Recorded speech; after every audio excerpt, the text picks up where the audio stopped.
கர்த்தர் உன்னை தினமும் தேடி வருகிறார் என்ற தலைப்பில் அதிகமாக தியானித்து வருகிறோம். இன்று கர்த்தருடைய வார்த்தை தியானிப்போம். இதோ நான் அற்புதமும் ஆச்சரியமான பிரகாரமாக இந்த ஜனங்களுக்குள்ளே ஒரு அதிசயத்தை செய்வேன்.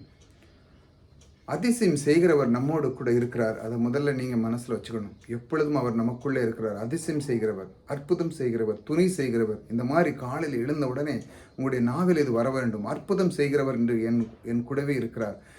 எப்பொழுதும் நீங்கள் இந்த நாவில் எப்பவும் அதை சொல்லிக்கொண்டே இருக்கிறோம். துணை செய்கிறவர் என்னோட, அற்புதம் செய்கிறவர் என்னோட. இவர் அந்த தேவன் என்ன செய்கிறவர்? ஜனங்களுக்குள்ள ஒரு அதிசயத்தை செய்வேன் என்கிறார்.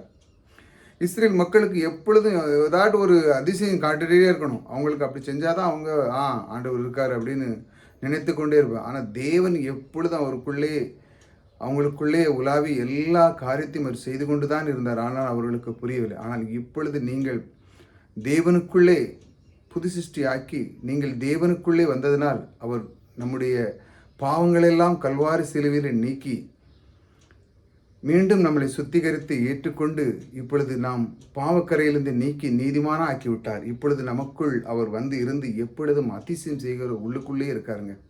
நீங்கள் இப்போ சொல்ல வேண்டியது நாவில் அறிக்கை பண்ணணும். அது மட்டும்தான் உங்கள் வேலை.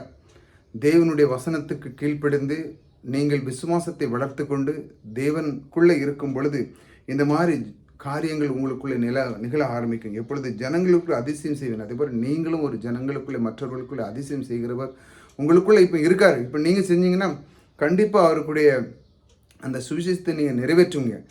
கர்த்தர் எப்படி அதை சொல்லி கொடுத்தாரோ இஸ்ரேல் மக்களுக்கு, அதே போல் நீங்களும் ஜனங்களுக்குள்ளே ஒரு அதிசயம் செய்கிறார் நீங்கள் மாறிவிடுவீர்கள். அதிசயம் செய்கிறவர் உங்களோடு கூட இருக்கிறார். கர்த்தர் உங்களை ஆசீர்வதித்திருக்கிறார்.